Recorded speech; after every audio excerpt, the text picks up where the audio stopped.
Okay, I think we're ready to go now. Hi, everyone, and welcome to today's webinar. I'm Paul Kelly, Director of Enterprise Sales and Solutions, and I'm delighted that you can join us today. This morning, we're going to be looking at some of the most common but costly issues for businesses: email misdelivery and sensitive data loss. Sending the wrong file or email might seem small, but the impact on compliance, reputation, and productivity can be huge. The challenge is that traditional DLP tools can't solve this alone. That's why today's session will focus on how behavioral AI provides a smarter, easier fix, spotting anomalies in real time, preventing misdirected emails, and stopping sensitive data from leaving the business. We're joined by Carl Leonard, Senior Product Manager, Marketing Manager at Proofpoint, who'll be sharing best practices and showing how organizations can take a modern, layered approach to email DLP that really works. So welcome, Carl, to the webinar. Thank you, Paul. Just a quick bit of housekeeping before we start. Today's session is recorded, so if you'd like to share it with colleagues, we'll make sure to send the recording out afterwards. All attendees are currently muted, but if you have a question at any point, feel free to raise your hand, pop it into the Q&A box, or send it directly to us. We really encourage participation. We'll unmute attendees for the questions and answers, so don't hesitate to get involved. The more interactive the session, the better. With that said, I'll now hand over to Carl to kick things off. Cheers, So Paul. thank Thank you you, very Carl. much. Thank you. Yeah, this should be an interesting session. Now, don't be put off by the length of the agenda. This session is going to be quite straightforward because this is a really powerful way to apply AI to cybersecurity. We're going to take a look at the extent of the problem in front of us with misdirected or misdelivered emails and people sending emails to unauthorized accounts. And we're going to zoom in on how we at Proofpoint enable that with our AI models. And then I'll dive into a quick demo because in my mind, there's nothing like seeing it in action. So you can see some of the dashboard and see some of the detail that you'll get revealed by these AI models. And then we'll have some time for questions as well. But I just wanted to have you think about some of the questions that you can put to your own team and to your business. Think about your CISO, think about your DPO, think about your data analysts, or indeed your SOC analysts that are trying to prevent data loss. What action would worry them most? Is it that an employee might send an email to the wrong person? Is it that they would actually communicate to their intended recipient, but accidentally add the wrong attachment? Or could it be that you have someone who is perhaps disgruntled in your environment and is perhaps they're leaving, their loyalty has gone to their new employer, and they're communicating via their perhaps a personal email address, sending out work documents to that. So we have a solution to each of those scenarios, and we're going to paint a picture of what you can do about it. And perhaps why this approach, the behavioral AI approach, is different to what tools you might have at the moment. So yes, I work for Proofpoint, as you can see from the t-shirt there, and data loss prevention is just one part of what we do. But this is the focus of our talk today. I'm a stats guy. I like looking at research. In fact, I headed up a research lab for 12 years, and I had a large team out in Dublin that helped me understand data and insights into the realms of the threat landscape. So let's take a look at some of the data that points us towards we need to do better solving the problem of misdelivered or misdirected emails. So I should imagine you're all familiar with the Verizon Data Breach Investigations Report. It's an annual report produced. And over time, anywhere between 20 and 40% of data loss incidents are due to the insider. That is the employees that are working for us, as opposed to external threat actors, cyber criminals.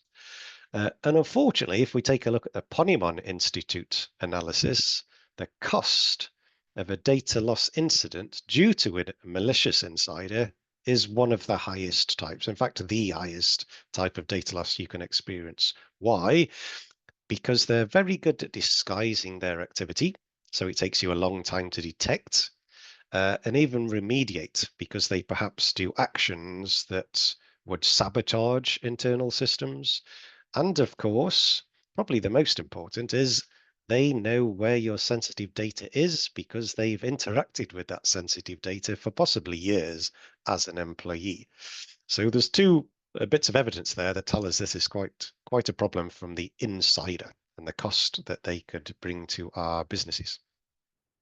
And then, of course, let's zoom in on this phenomenon around misdelivered emails.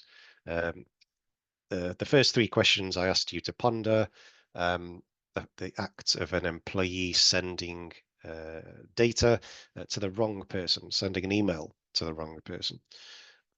40% of employees have admitted that they have sent data to the wrong person. And they don't just do this once. A third of employees admit to sending data more than once to the wrong person.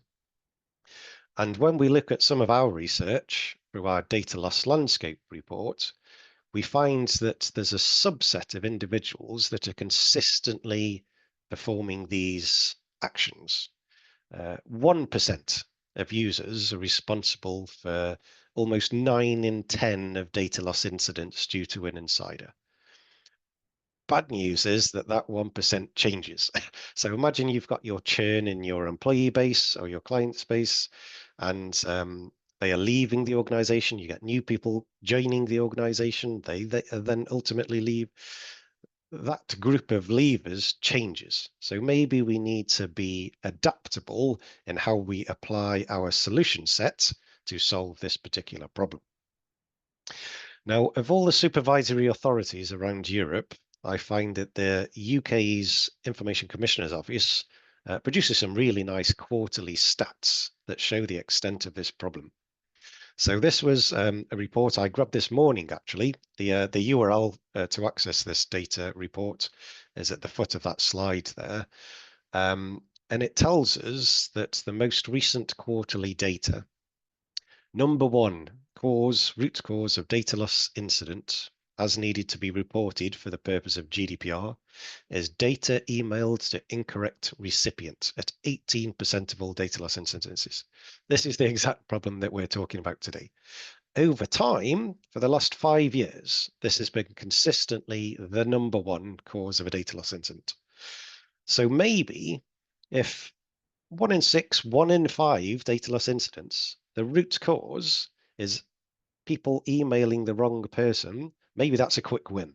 Maybe that's something we can address right away and help us solve that problem in our organizations.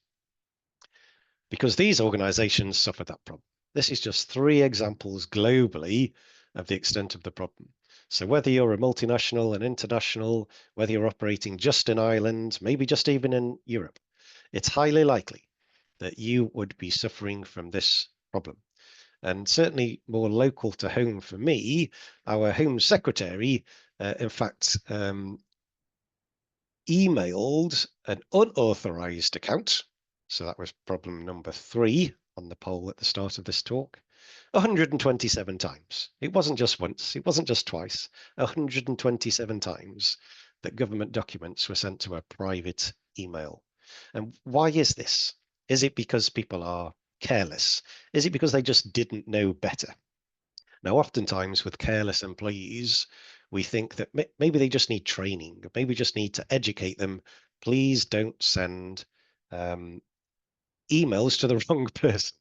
But unfortunately, there's lots of tools that can help them. Think autocorrect that says, hey, I know that you're trying to email John. We've helpfully completed their email address for you, and the user doesn't realize until it's too late. Contrast that with what we call the compromised user. So this is people that might fall for a phishing email.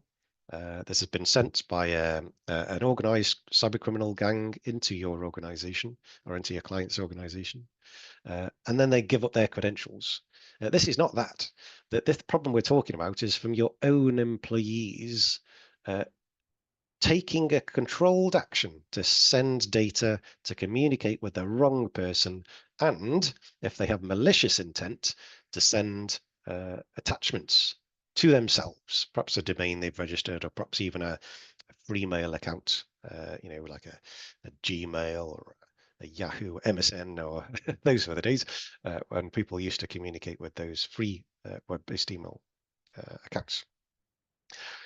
And this is becoming an increasingly problem because with the likes of shadow IT, where departments across the organization are spinning up access to tools, we've now got the problem, of course, of shadow AI, where they're bringing in GPT tools into their organizations, whether it's sales, HR, finance. Your employees have access to a ton of data. And unfortunately, that can slip out of the organization via these misdirected emails. Apologies for the really small screenshots there. I'll show you a better demo later where you can see them better.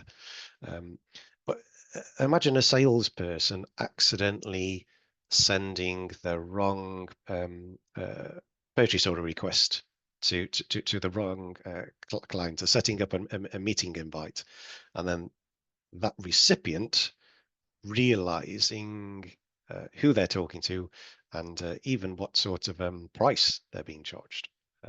Reputational damage might ensue there. And then we've got HR. Perhaps they misattach a file. They send an offer of employment to the wrong person who perhaps didn't get the job offer. And then they realize how much they're being paid. Could be a problem.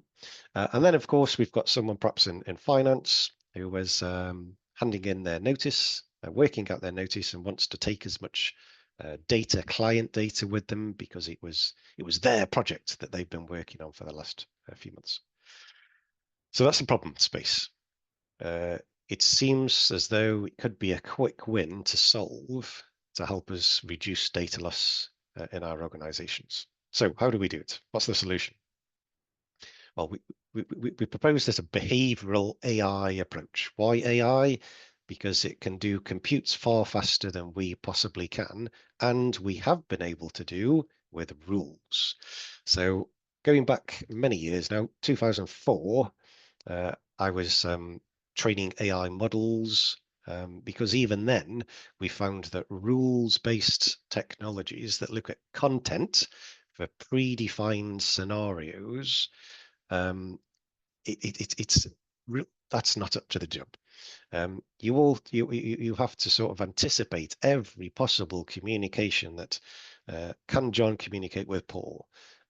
Should Paul see file A? What happens if file C is accessed by someone else? What rules should we apply?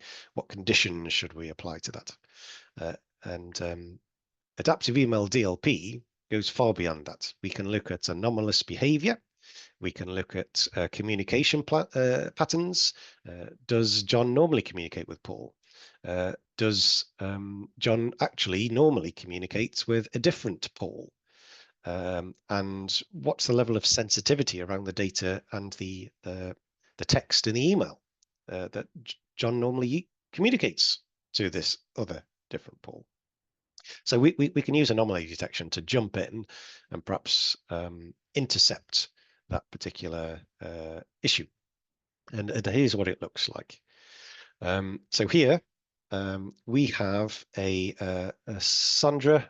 She's communicating with Julia about a particular project called Idaho. And if we look at it from a rules-based perspective, so something you might have in your traditional DLP stack, perhaps email DLP might be something that you've already got from Microsoft. Sandra can absolutely communicate with Julia. There's no rule that we've defined to stop her. There's nothing that in the email body that we've predefined as here are the list of every single project name happening in the company right now. imagine how frequently you'd have to update such a static list. And then there's perhaps Sandra hasn't tagged the financials document as confidential. So there's nothing for us to fire on. There's nothing for us to trigger that actually this is probably not intended, not safe. But when we look at it from a behavior-based approach with AI, we can see that Sandra doesn't normally communicate with this Julia at all. We can see indeed that she's never communicated about this project before. And absolutely, this financial document should not be sent to Julia.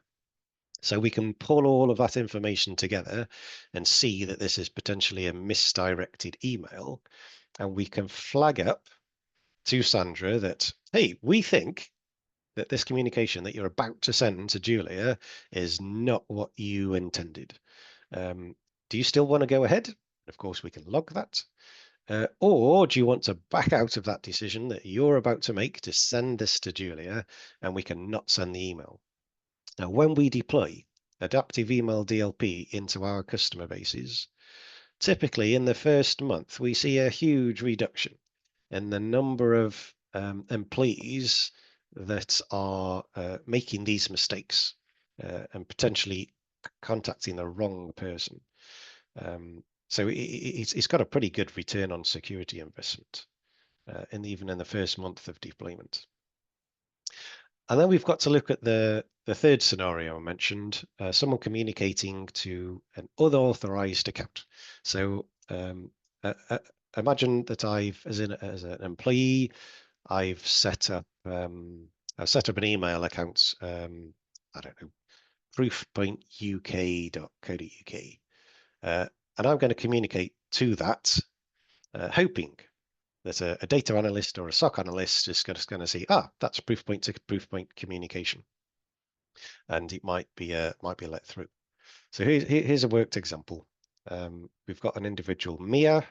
She's working in a law firm, and she's starting to send information, or trying to send information out, things like resumes, call notes, briefing notes, draft proposals.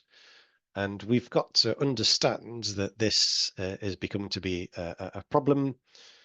She's got so much access to data. As I mentioned, your employees have access to all of your crown jewels. And we can jump in and intercept here at the very end of this and see that actually, once we've analyzed all of this, this is problematic. And we can actually build a sort of a histogram and analysis of when this sending did become problematic.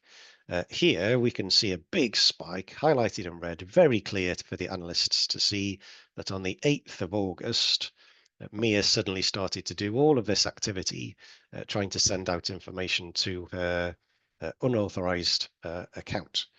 And we can use this information to perhaps at a legal level, if it came to that. So on the 8th of August, all of this was happening. Have a guess when Mia might have handed in her notice. Maybe on the 9th, when she's hopefully exfiltrated all of this information to not raise alarms beforehand. But the good thing is that the behavioral AI can see that this is happening, even if, as on this chart here, for the last 2 months, there was nothing unusual about Mia's activity. And then suddenly in one day, it all happened. And this here is an example. We haven't anonymized it, but the type of data that we have observed by doing a 12-month backwards view on historical data in an organization that had deployed adaptive email DLP. You can see just from the subjects in column 2 there, the type of data in column 1, and even the attachment names. This is really sensitive stuff that you wouldn't want leaving even the finance departments, let alone your organizations. Now, how do people generally do this? So when they're communicating with themselves or via these unauthorized accounts, these free mail accounts, most of the time, as we saw with Mia, it's not sensitive information.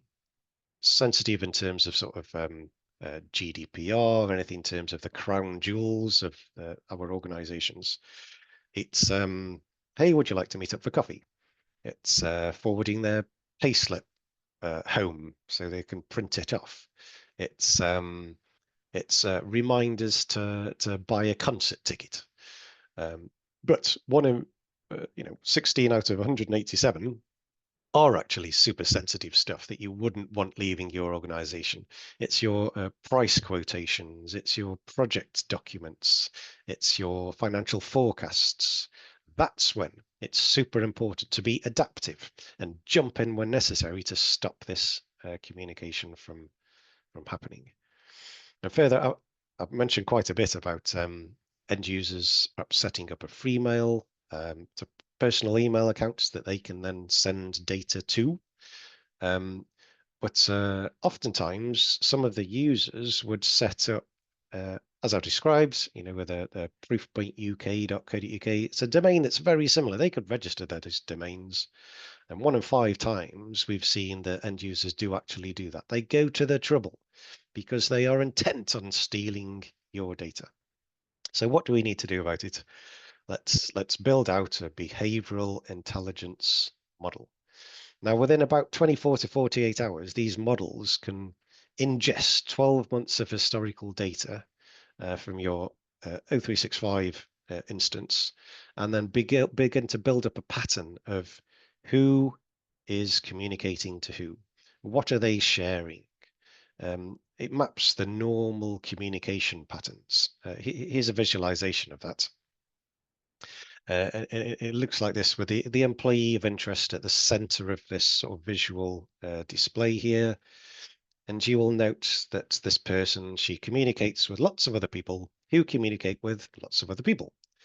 But if you look at the top right, an inch or so from the person in the center there, there's an email account with sort of 48 marked against it, and that does not communicate with anyone else.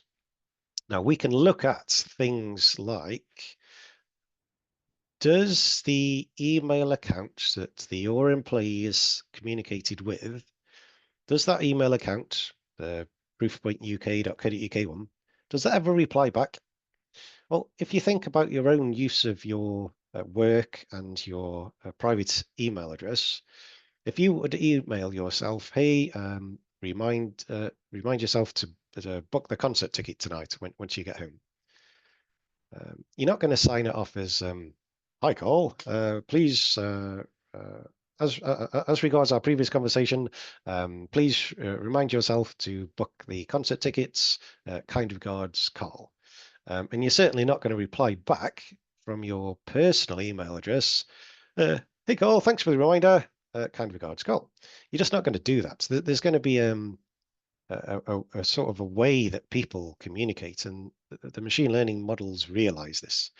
Sometimes email correspondence is one way. So that's a signal that we can look at with these models to understand the reciprocity of it. We then start to look at, well, who else in the organization communicates with Carl at the Gmail account? It's probably not anyone. It's probably just me because it's my personal email address.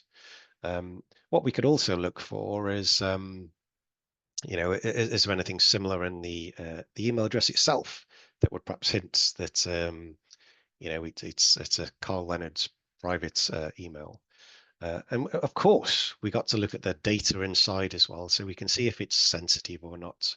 We can see what type of keywords are being used, and we can bring this into the metadata in these models. So let's just summarize before I give you a quick sort of click-through demo. We've observed through evidence and data-driven analysis that this presents quite a problem to organizations.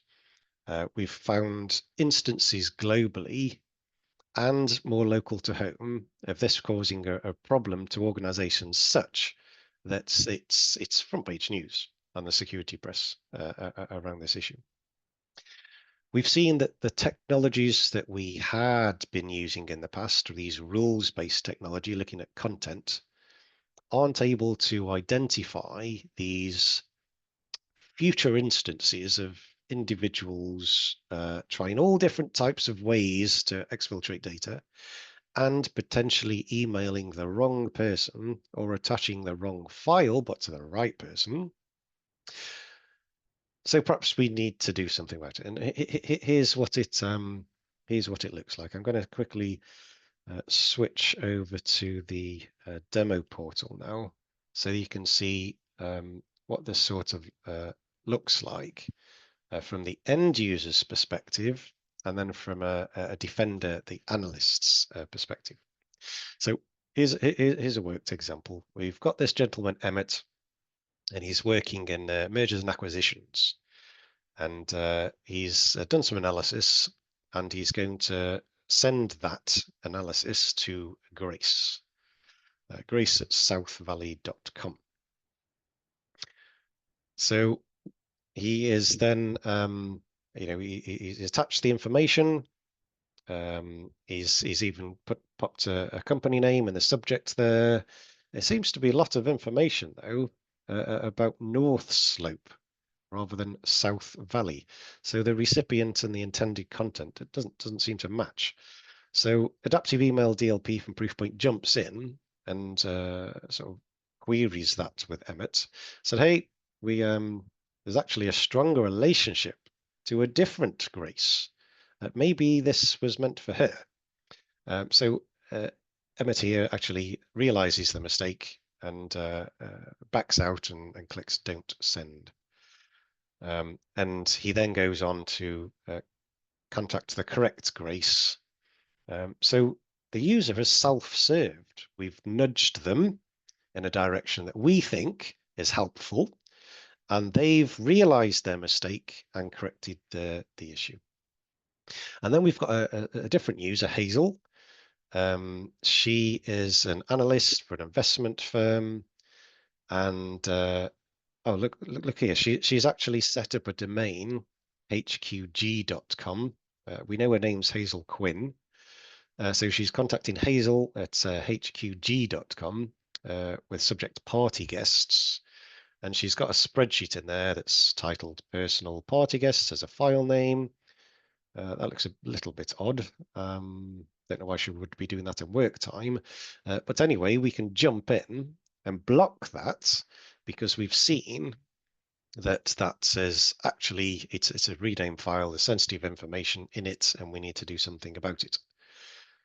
So on the flip side, this is our analyst, and he can see in the dashboard here that there were actually 12,000 such emails detected in their org over a period of time, and email misdeliveries, 1,600 of them. There was emails with confidential data. There was hidden content in Excel worksheets. I don't know how often you might have or know someone who's sent out a spreadsheet with a hidden column, and that's all of the sensitive data in there. They didn't realize at the time. Financial data. You can see the spikes here. You can clearly see the 5-day working week with a dip at weekends, and all of this is visible as a sort of a forensics dashboard, so the analyst can get a view on the value that this is providing to their organization. So hopefully that sort of gives you a view of the experience that the end user gets of having those prompts, those nudges to guide their behavior. Because this is very much what it's about. Yes, you can jump in with the product once it has learned your normal communication patterns in your organization and block outright. But we often find that organizations have great success in actually nudging their end users, training them to sort of rethink what they are doing. And we call that in the moment security coaching as detailed on the right there. Now, the good thing is that this product is so easy to deploy. It doesn't need much. We just need a few permissions in your environment that allows us to then take a look at about 12 months worth of historical data.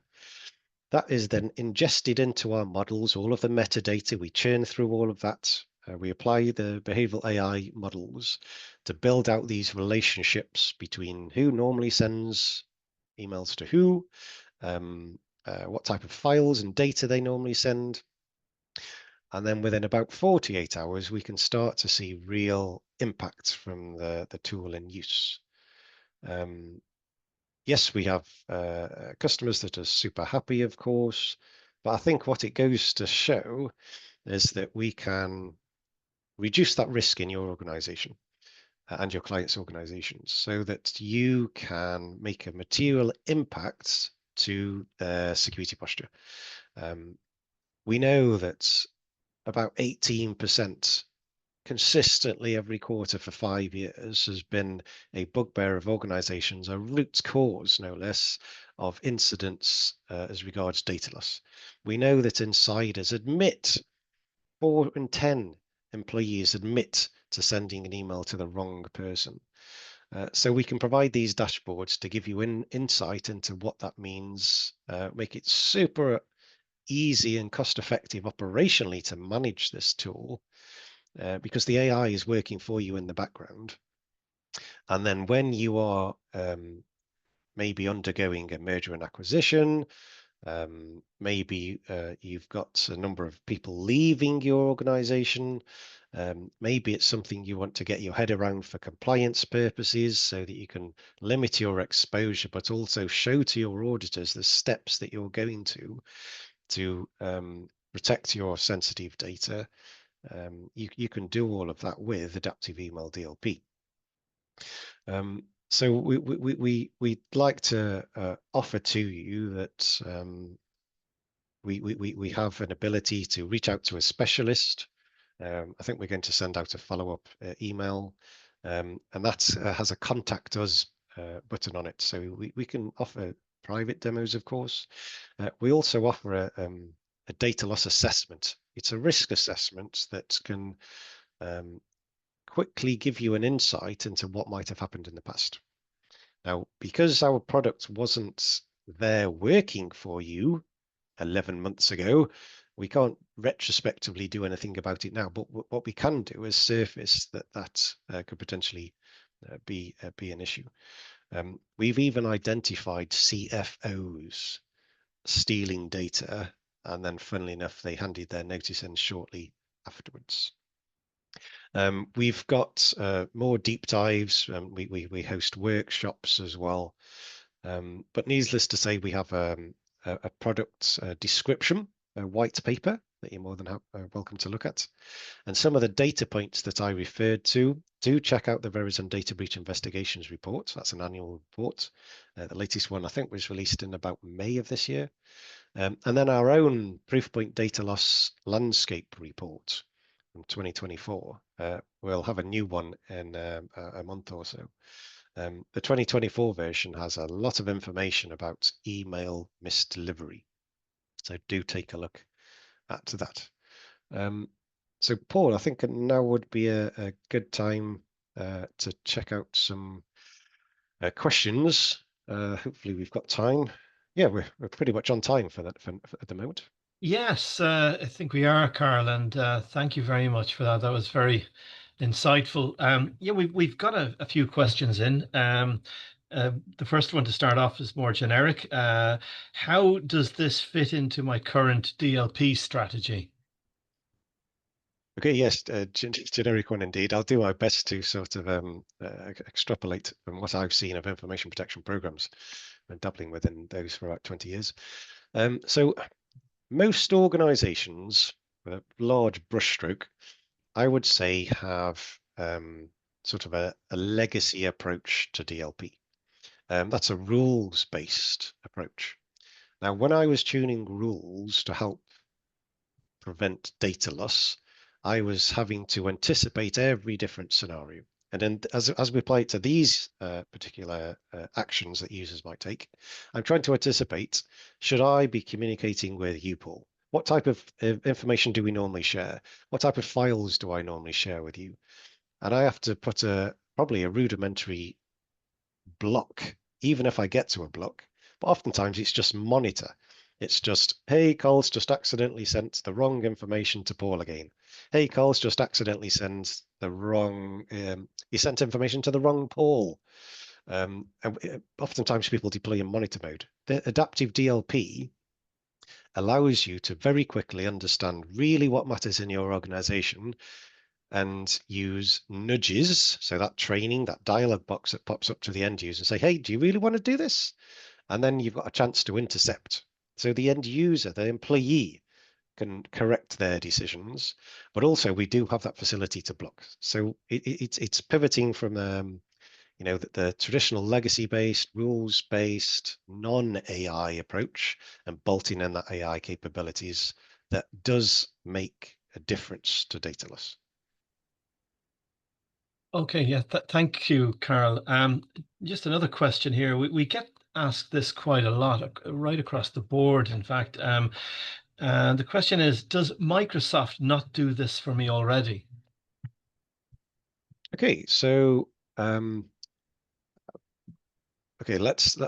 I'm thinking of the deployments that we've had in organizations, even the risk assessments that we've deployed in organizations for a short period of time.